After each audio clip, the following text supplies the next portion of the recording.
নমস্কার বন্ধুরা, ঝুনিস কিচেনে সবাইকে স্বাগত।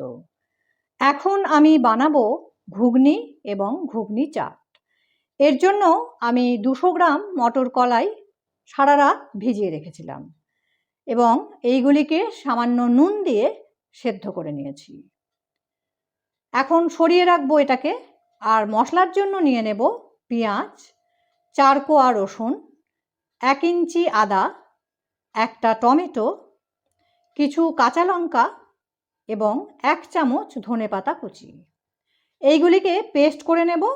আর গুঁড়ো মশলার জন্য মানে ভাজা মশলার জন্য নিয়ে নেব সামান্য দারচিনি, নিয়ে নেব 2 চামচ গোটা জিরে, 1 চামচ গোটা ধনে। এর মধ্যে শুকনো লঙ্কাও নিয়ে নিতে পারবে।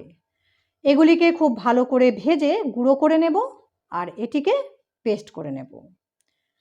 একটি বাটির মধ্যে আমি সামান্য তেঁতুল নিয়ে নিয়েছি আর 1 হাতা জল দিয়ে এটা ভিজিয়ে দেব। সঙ্গে দেব চিনি, নুন এবং বিট নুন। তেঁতুলটা নরম হয়ে গেলে এটিকে ভালো করে চটকে এর কাঠটা বের করে নেব এবং ছিবড়েগুলো ফেলে দেব। একটি কড়াই গরম করে নিয়েছি। এখন এর মধ্যে দিয়ে দেব 3 চামচ সর্ষের তেল। তেলটা গরম হয়ে গেলে এর মধ্যে দিয়ে দেব ছোট করে কাটা আলু। এর পরিবর্তে তোমরা সেদ্ধ আলুর টিকিয়া বা বড়াও তৈরি করে নিতে পারবে। আলুগুলি যখন লাল করে ভাজা হয়ে যাবে তখন তুলে রাখবো।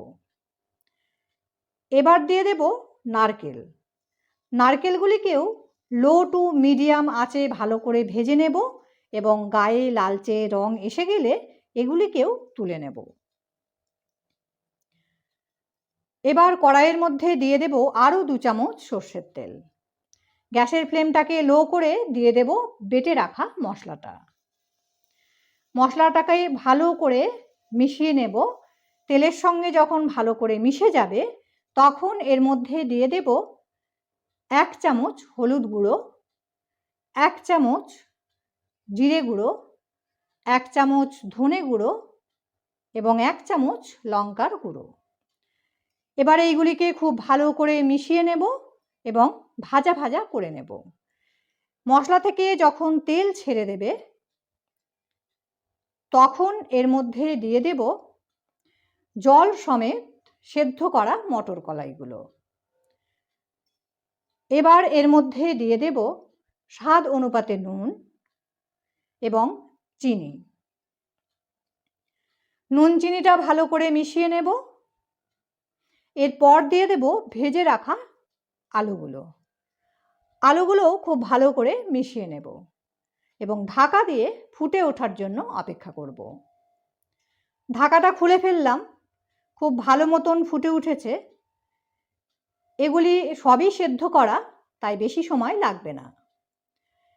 এবার হাতায় করে 1 হাতা ঘুগনি একটি স্টিলের বাটির মধ্যে তুলে নিলাম এবং হাতা দিয়েই এইগুলিকে খুব ভালো করে ম্যাশ করে নেব। এরপর এইগুলিকে আবার কড়াইয়ের মধ্যে দিয়ে দেব এবং খুব ভালো করে মিশিয়ে নেব। এতে ঘুগনিটা যেমন ঘন হবে খেতেও সেরকম ভালো হবে। এবার এর মধ্যে দিয়ে দেব ভেজে রাখা নারকেলগুলি। নারকেলগুলিও ভালো করে মিশিয়ে সামান্য ফুটিয়ে নেব এবং এরপর দিয়ে দেব 1 চামচ গরম মশলা গুঁড়ো। গরম মশলাটা ভালো করে মিশিয়ে নেব। এগুলি রুটি, লুচি, পরোটা দিয়ে খুব ভালো লাগবে আর চাট করেও খাওয়া যাবে। এখন ঢাকা দিয়ে আমি 5 মিনিটের জন্য স্ট্যান্ডিং টাইম দেব। ঘুগনি চাট বানানোর জন্য এখানে আমি কিছুটা ঘুগনি নিয়ে নিয়েছি। এবার এর মধ্যে দিয়ে দেব তেঁতুলের কাঠ 2 চামচ। তেঁতুলের কাঠটাকে খুব ভালো করে ঘুগনির সঙ্গে মিশিয়ে নেব। এরপর দিয়ে দেব 1 মুঠো কুচনো কাঁচা পেঁয়াজ। দিয়ে দেব স্বাদ অনুপাতে কাঁচা লঙ্কা কুচি। দিয়ে দেব চাট মশলা, খুব ভালো করে ওপর থেকে ছড়িয়ে দেব। এরপর দিয়ে দেব বিট নুন, এটিও হাতে করে নিয়ে ওপর থেকে স্প্রিঙ্কেল করে দেব। আর দেব ভাজা মশলা। এবার দেব ফ্রেশ ধনেপাতা কুচি। আর দিয়ে দেব ঝুরি ভাজা। এটি নিজেদের পছন্দ এবং স্বাদ অনুপাতে কম বেশি করে নিতে পারবে। তৈরি হয়ে গেছে ঘুগনি চাট।